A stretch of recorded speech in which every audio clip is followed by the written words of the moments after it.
The male prisoner looked at it intently and said, "Oh, isn't this Iron Man's battle suit? What's going on? Why did it shrink to the size of an ant?" "No, wait." He took a closer look. 3 ants were carrying a full Ant-Man suit into the prison cell. Then, in an instant, the suit expanded back to its normal size. The ants then orderly arranged themselves on the ground, forming the shape of a countdown. Seeing the prison guard approaching, the man didn't have time to think. He quickly put on the Ant-Man suit, shrank instantly, and slipped away right under the guard's nose. This is the story of the Marvel Cinematic Universe's latest superhero, Ant-Man. The man's name is Scott. He was sentenced to 2 years in prison for theft. And today is the day he regains his freedom. His fellow inmates gathered around him, offering sincere congratulations. Don't get the wrong idea, every inmate leaving prison has to go through this kind of sparring match. There's no malice. It's just for fun and a tradition of sorts. Outside the prison gates, Scott's close friend Luis was already waiting for him.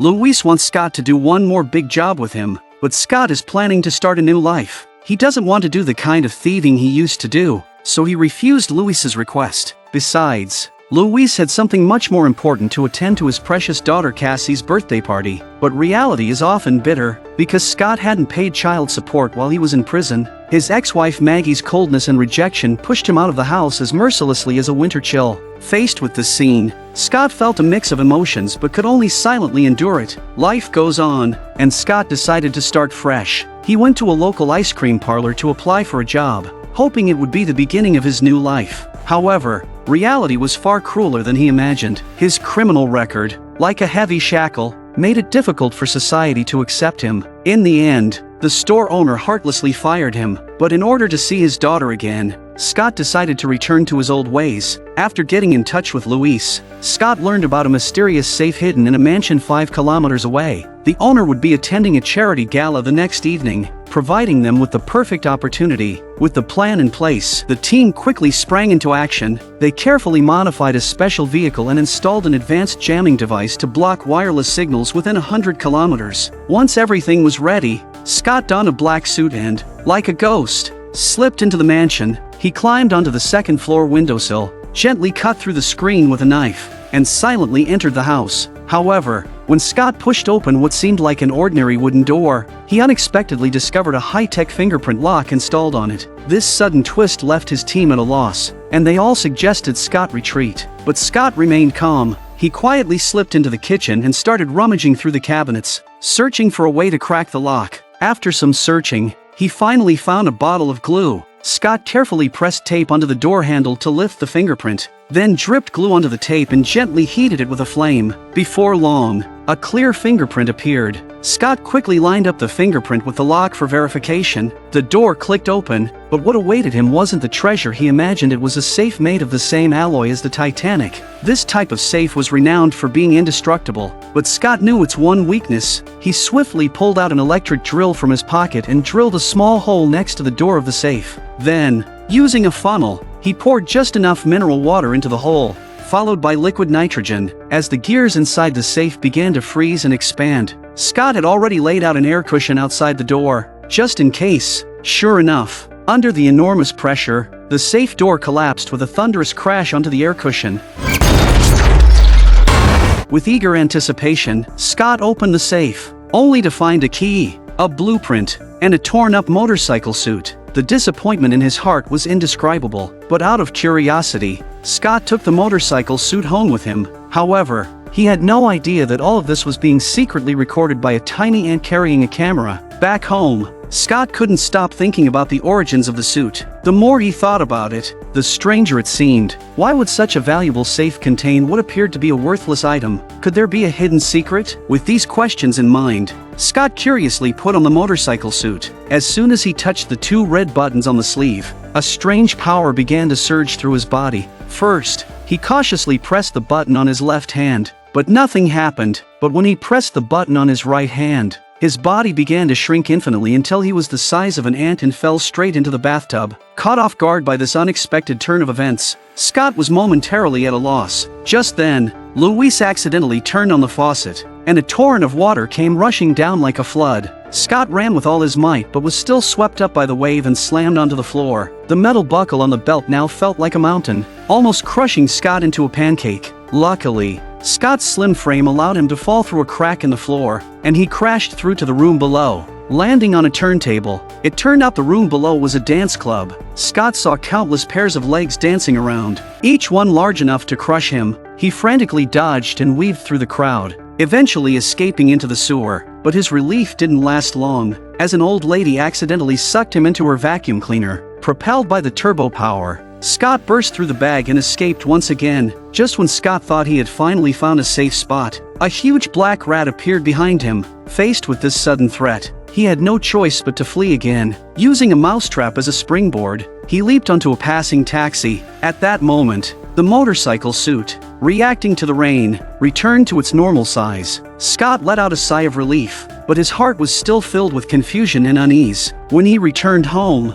Scott immediately packed up the motorcycle suit and returned it to the homeowner's safe. However, just as Scott was about to leave this place of trouble, a group of police suddenly appeared and surrounded him. He had no choice but to raise his hands and surrender. At the police station, Scott unexpectedly met a mysterious old man, Dr. Pym. It turned out that everything had been orchestrated by Pym, and the rumor about the treasure had been deliberately leaked to Scott by Pym himself. The reason Pym had Scott steal the motorcycle suit was to test whether Scott had the potential to become a hero. However, after the series of shocks and trials, Scott had developed a deep fear of the suit and adamantly refused to wear it again. Seeing this, Pym had no choice but to leave. At that moment, the ants on the surveillance screen began to slowly disperse. Scott was then escorted back to his cell by the guards. It was only to see his daughter that Scott had donned the Ant-Man suit and escaped. Once outside, he discovered that Pym had already prepared transportation for him. It was a flying ant, surrounded by a swarm of ants. Scott boarded the special ride and soared into the sky. However, for Scott, this was his first time flying such a vehicle, and he had never experienced anything like it before. Throughout the ride, he felt dizzy, his heart raced, and nausea hit him hard. In the end, he got so motion sick that he fell straight off. When Scott woke up again, he found himself in a luxurious mansion. Standing in front of him was a short-haired woman, none other than Pym's daughter, Hope. Seeing that Scott was awake, Hope turned and left. Scott wanted to follow her but quickly noticed that the floor was covered with ants. He carefully took a step, and the ants, as if they had intelligence, parted and made a path for him. Guided by the ants, Scott was led to Pym's underground lab. It turned out that 5 years ago, during an experiment, Pym had accidentally discovered a magical formula. This formula, within a reasonable range of calculations, could allow molecular aggregation and separation between objects, thus achieving precise control over their size. This discovery was nothing short of a shining gem in the scientific world. However,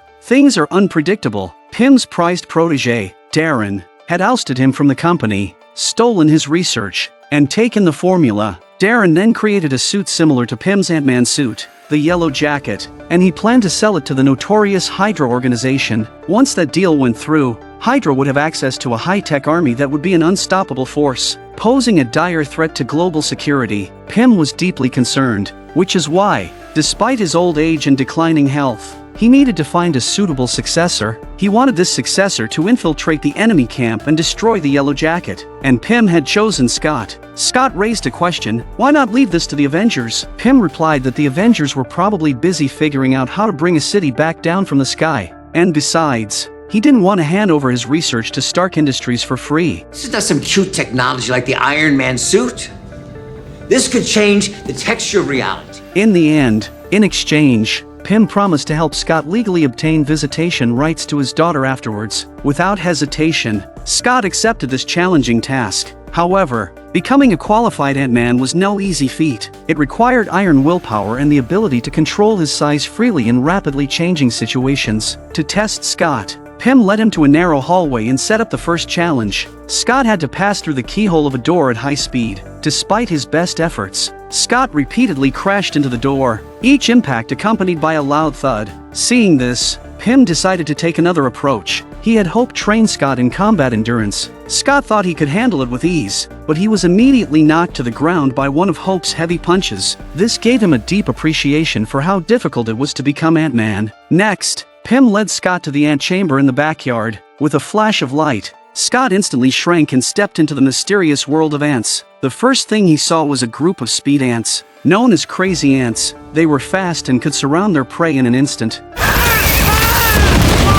Scott, terrified by the sight, hurriedly broke through the dirt and escaped. Scott continued to explore deeper into the ant nest, where he encountered even more formidable bullet ants. These ants were massive and incredibly powerful, the rulers of the ant world. There were also carpenter ants, the very ants Scott had once ridden. They were hard-working and loyal, serving as Scott's faithful allies. Faced with these various ant colonies, Scott had to learn how to control them, as becoming their leader was essential to effectively completing the mission. Thus began Scott's grueling training. He gradually mastered the ability to communicate with the ants. At the same time, Pym also prepared specialized darts for Scott to use as weapons. The red darts could shrink objects, while the blue darts could instantly enlarge the target. These tools provided Scott with powerful support for the upcoming mission. Once everything was ready, Scott faced his first task, to infiltrate the Avengers base and steal a signal jammer stored by Iron Man. This was an artifact Pym had invented back when he was still with S.H.I.E.L.D.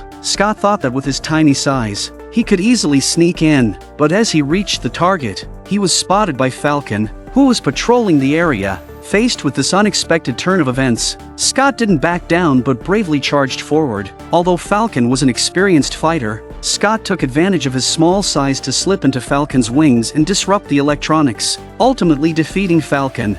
It's really important to me that Cap never finds out about this. Scott seized the opportunity and used carpenter ants to infiltrate the Avengers base, successfully completing the mission. However, the joy of victory didn't last long. Pym harshly criticized Scott for acting on his own, believing that Scott's disregard for the bigger picture could lead to catastrophic consequences for the entire plan. But Scott proved his value through his actions. To ensure the success of the mission, Scott recruited Luis and 2 others as his team. They divided the tasks clearly. Kurt was responsible for hacking into the company's security system, creating an opportunity for Luis to disguise himself as a security guard and infiltrate the company. Luis, in turn, was in charge of reducing water pressure in the storage room, giving Scott the chance to get inside. Meanwhile, Scott led an army of ants through the sewers to enter the building. Thanks to their collective efforts, Scott successfully made it past numerous obstacles and arrived at the storage room where the yellow jacket was kept. However, the entrance was covered with an infrared matrix,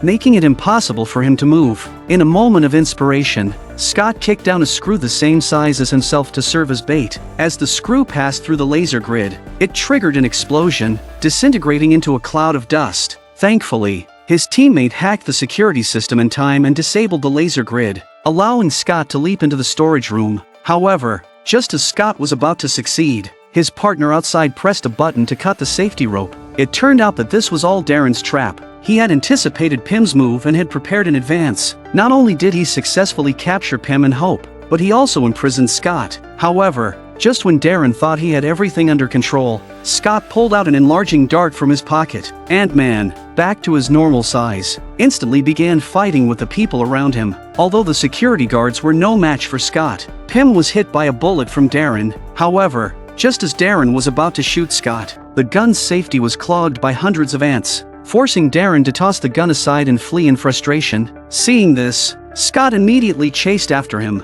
As the security guards unleashed a hail of gunfire, Scott quickly shrank down, darting through bullet holes and running across the guard's gun. In no time, he swiftly took them all down.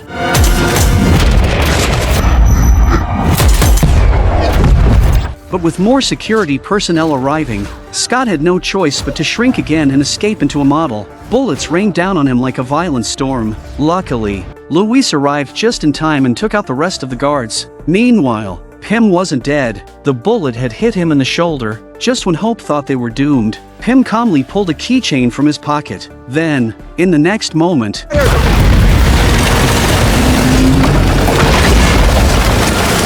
at this point, Darren had already boarded his jet, preparing to flee the chaos, when suddenly a swarm of ants came charging toward him. The attacker was none other than Ant-Man Scott. He punched through the glass and crawled into the cockpit, prompting Darren to open fire. At the same time, the remote-controlled bomb in the distance was set off as planned, sucking the entire building into the quantum realm. Seeing his hard work destroyed in an instant, Darren slapped Scott away and then donned the yellow jacket suit. Unlike Ant-Man's suit, Darren's armor came equipped with 2 retractable laser cannons. All Scott could do was run. Scott ran up to Darren and punched him right on the helmet.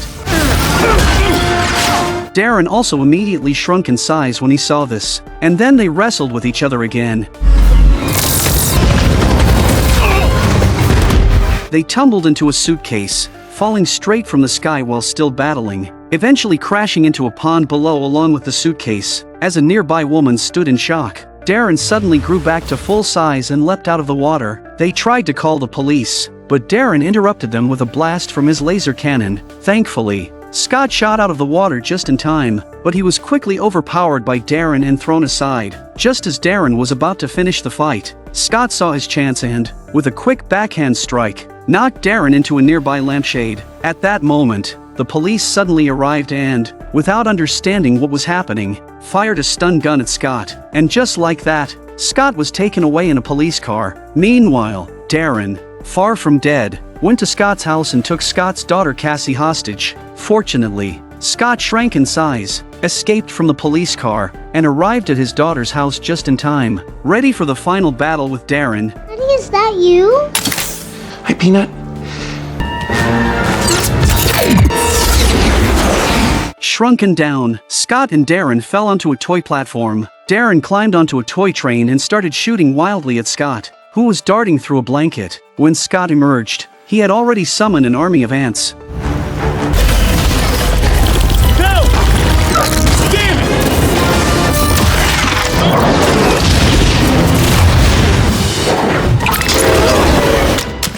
The ants swarmed Darren. Despite Darren shooting down ants one by one, their overwhelming numbers forced him to retreat with all his strength. He then aimed at Scott and began firing wildly. The room was filled with chaos, with toys getting destroyed in the crossfire. Ant-Man, waiting for the right moment, counterattacked with a blue dart, but Darren dodged with a swift turn, and the dart hit an ant instead. Seeing this, Scott threw another dart, but Darren swatted it away, sending it straight into a Thomas the Tank Engine toy. The toy immediately enlarged, smashing through the roof and crushing a car outside. With Darren's superior weaponry, Scott knew he couldn't win in a direct fight, but when Darren was about to harm Cassie, Scott, determined to end it once and for all, took a desperate risk by shrinking down to the size of a molecule and entering the Yellow Jacket suit, where he destroyed its internal electronics. In an instant, the Yellow Jacket suit began to warp, shrinking uncontrollably, until it finally collapsed into a flicker of light and vanished from existence. Ant-Man, now reduced to subatomic size,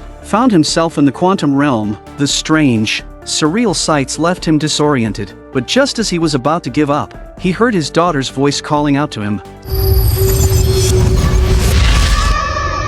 Summoning all his strength, Scott pulled out his last blue dart and used it to replace the regulator on his belt. Then, with the switch on his arm activated, he successfully broke through the dimensions and returned to his normal size. The movie ends here. In the post-credits scene, Pym gifts his daughter Hope an upgraded Wasp suit, and Scott, having won Hope's heart, begins a happy life with her. Most importantly, Maggie and her family finally accept Scott, allowing him to visit his daughter Cassie whenever he wants. The story ends on a perfect note. Follow me for more insights into the Marvel Cinematic Universe.